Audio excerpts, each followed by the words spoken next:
Bonsoir à tous, bienvenue dans votre journal. Les titres de ce 30 novembre. Le SIDCAT dépasse la barre symbolique du million d'euros en matière d'indemnisation des commerçants touchés par les travaux du tram. À Tours, à 25 jours de Noël, nous sommes allés rue Nationale prendre la température. Claude Greff conservera son siège de député à l'Assemblée nationale. Le Conseil constitutionnel vient de rejeter le recours du candidat écologiste Christophe Rossignol. Réaction des deux intéressés dans un instant.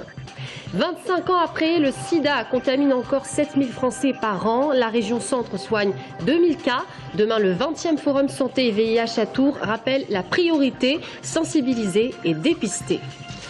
Bonsoir. Le SIDCAT vient de dépasser la barre symbolique du million d'euros en matière d'indemnisation des commerçants fortement impactés par les travaux du tramway, bête noire notamment pour ceux de la rue Nationale. À l'approche des fêtes de fin d'année, les commerçants sont inquiets pour leur chiffre d'affaires, habituellement juteux en cette période. Brian Bock. Des barrières qui se déplacent et des passants un peu perdus. La rue Nationale commence à dévoiler son nouveau visage avec un peu moins de couleurs orange et blanche. Tout ça pour le plus grand bonheur des Tourangeaux qui oublient finalement assez vite les contraintes des travaux. Les travaux ne m'ont pas du tout dérangé parce que je suis à pied et qu'à la suite on aura un très beau tramway. Il faut bien que ça se fasse, de toute façon il faut être patient. Chaque chose en son temps, de toute façon. Pour le moral c'est bon parce qu'on commence à voir les effets entre guillemets des travaux et on sent que ça avance, donc c'est vrai que ça devrait être sympa une fois terminé, quoi. Si les travaux perdent du terrain, en revanche, les commerçants gardent une certaine amertume. Ce gérant de librairie a perdu 10% de son chiffre d'affaires annuel et n'a pas été indemnisé. Nous n'avons pas de dédommagement. J'en ai fait la demande 2 fois. Il y a eu des réponses très administratives, point. On a perdu beaucoup de clients d'abord, surtout les clients qui viennent de l'extérieur, qui habitent hors de Tours.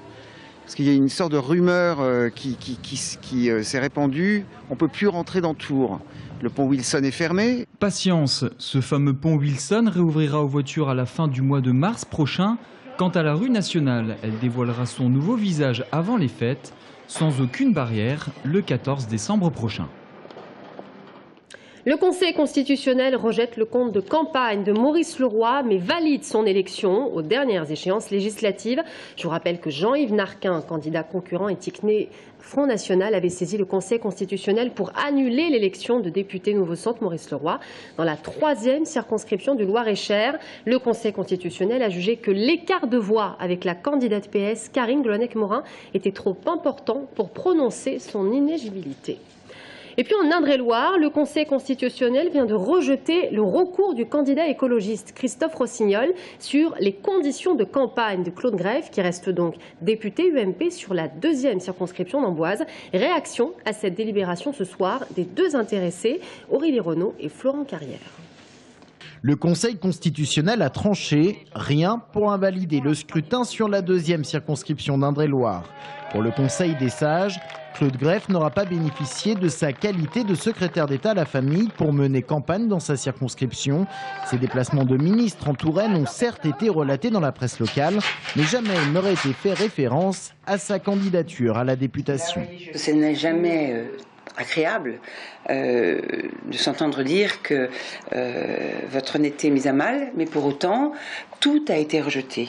Tous les griefs. Je suis honnête et j'ai toujours bien travaillé dans les règles de la loi, dans le respect de celles et ceux qui m'ont élu.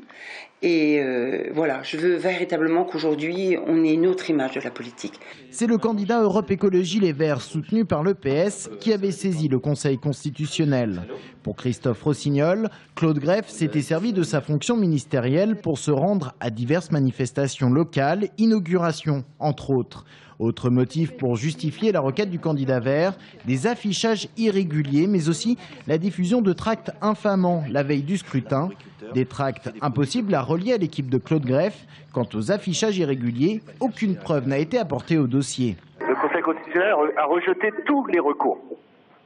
Les preuves, ce n'était pas à moi de les donner. Ce que j'ai dit, c'est que Mme Greff avait utilisé sa fonction de ministre pour faire campagne. Je n'avais pas à prendre des photos, moi. Je suis déçu, mais pas très surpris, puisque le Conseil constitutionnel est composé de personnes soit nommées par l'UMP, soit proches de l'UMP. et je pense qu'il aurait validé l'élection de Jean-François Copé. La décision du Conseil constitutionnel vient donc clore une polémique largement alimentée par le faible écart entre les deux candidats du deuxième tour. En juin dernier, Claude Greff l'a en effet emporté avec 50,26% des voix. L'élection s'est jouée à 250 voix près. Le sida n'est pas une maladie du passé. Voilà les dernières déclarations de la ministre de la Santé, Marisol Touraine, qui appelle aujourd'hui à une remobilisation. Chaque année, la France compte 7000 nouveaux cas. Dans la région centre, on en soigne 2000. Moins de 24 heures avant le 20e forum Santé et VIH à Tours, la priorité reste le dépistage. Jérôme Alain.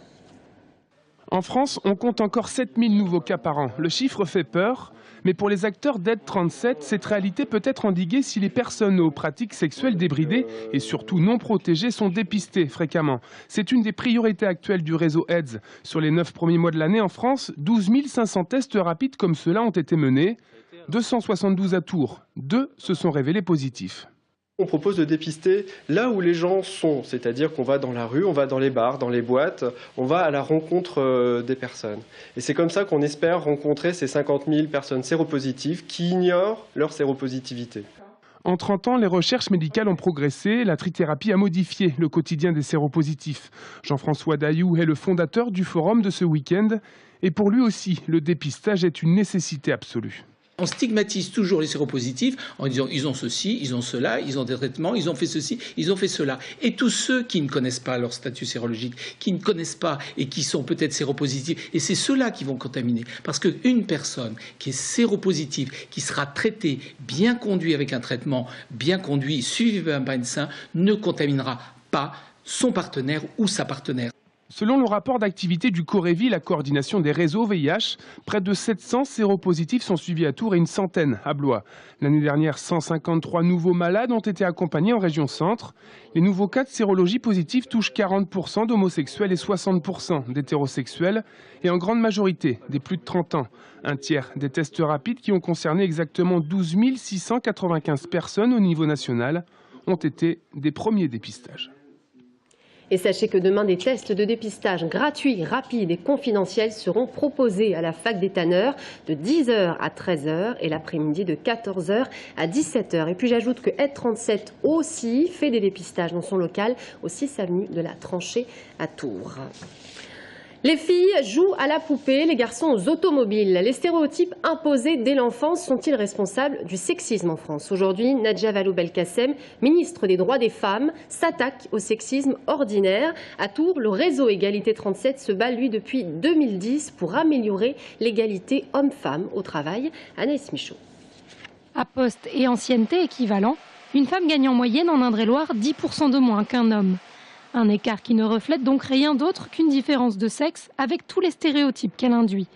Mais les inégalités en entreprise ne concernent pas que les salaires. On voit par exemple sur les retraites où dans le département on n'est pas mieux qu'ailleurs, on a autour de 38% d'écart entre une retraite d'un homme et une retraite de femme. Donc on voit bien que le déroulement de la carrière est forcément différent, sinon il n'y aurait pas autant d'écart. Et le temps partiel joue beaucoup sur cet écart de retraite. Si les écarts de salaire et le temps partiel subis sont les inégalités les plus flagrantes, il ne s'agit en réalité que de la face émergée de l'iceberg. Le centre de formation IMT, qui a rejoint le réseau Égalité 37 en 2010, s'évertue à sensibiliser les futurs employeurs de ses élèves à la discrimination à l'embauche.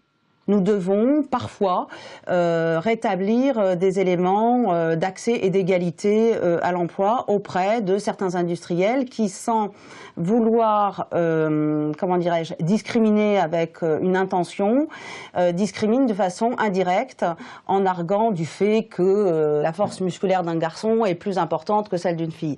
Ce qui d'ailleurs n'est pas contestable, mais on a aussi aujourd'hui des machines, des outils qui permettent de travailler et de compenser une force musculaire qui serait moins importante chez une femme que chez un homme. D'ailleurs, parmi ce que l'on appelle traditionnellement les métiers d'hommes, certains se sont peu à peu féminisés, comme celui de chauffeur de bus.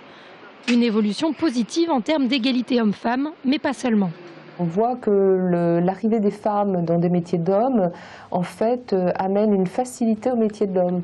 Un poste de conduite qui est amélioré, par exemple, pour accueillir une femme, l'homme en a automatiquement des bénéfices aussi. Et l'entreprise s'y retrouve également, puisque de l'amélioration du poste de travail découle la diminution des accidents du travail et des arrêts maladie. Et c'est là tout l'enjeu du réseau Égalité 37, démontrer qu'agir pour l'égalité homme-femme n'est pas une contrainte légale, mais un facteur de performance.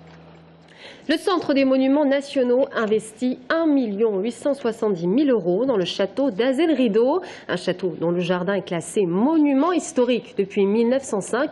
L'objectif de cette restauration est notamment de concourir à Touraine, jardin de la France. À Tours, Régiplus fête ses 20 ans. Cette association qui regroupe habitants du quartier et élus des collectivités locales a ouvert ses portes au public aujourd'hui. Rémi Poirot et Valentin Boudet ont répondu à l'invitation. Françoise est au chômage depuis de nombreuses années. Âgée de 50 ans, elle vient seulement de retrouver du travail grâce à Régiplus. Aujourd'hui, elle ramasse les déchets dans le quartier du Sanitas. Une façon pour elle de redémarrer sa vie professionnelle. C'est mieux que rien, hein. C'est un peu dur, mais bon, à force le corps il s'y fait. Et vous mettez de la pommade le soir, après le lendemain vous êtes en pleine forme. Comme Françoise, ils sont actuellement 50 salariés à bénéficier de l'aide de l'association. C'est des personnes qui rencontrent de grandes difficultés, qui ne sont pas que professionnelles, hein, qui sont des difficultés de logement, des difficultés familiales, des difficultés de santé, oui, effectivement, hein, qui ont vraiment eu des ruptures sur le plan personnel, qui les ont amenés à plus croire finalement grand chose, hein, et donc qui viennent nous voir et nous on va essayer de les soutenir et de les revaloriser. L'association propose des CDD de 6 mois, 24 heures de travail par semaine pour un salaire de 700 €, des contrats qui ne concernent cependant que 3 secteurs, une offre trop réduite pour certains. C'est vraiment très intéressant. Maintenant, je sais que personnellement, moi qui me dirige dans la vente, tout ce qui est justement chantier de seconde œuvre, nettoyage et justement jardinage, c'est pas pour moi. Objectif de Régiplus, la réinsertion professionnelle. Cette année, 15 personnes sortiront de l'association avec un véritable emploi. Coup d'envoi ce soir de la 21e édition du Festival du film de Vendôme. Premier rendez-vous du cinéma en région centre. À la fois coup de cœur pour les talents émergents et compétition nationale du film court. Je vous propose de regarder 2 extraits. Bon, bah j'y vais. Hein. Attends. Je me disais, on pourrait peut-être dîner ensemble un de ces soirs. Tu veux pas? Si. Super. Quand? Ah ben, je sais pas. On n'a qu'à dire, par exemple... Ça fait combien, Yannick? 6-2. J'ai massacré ce jeu con. Alors, on peut faire des balles. Vous vous foutez de moi ou quoi? Je commence à peine à être chaud. C'est un match en 2-7. 2-7. Il va bientôt faire nuit, papa. Voilà, c'était le journal de la rédaction. Merci à vous tous de nous avoir suivis. Dans un instant, Philippe Arraynaud, notre invité, sera sur ce plateau. Homosexuel et catholique, il est contre le mariage gay et l'homoparentalité. A tout de suite.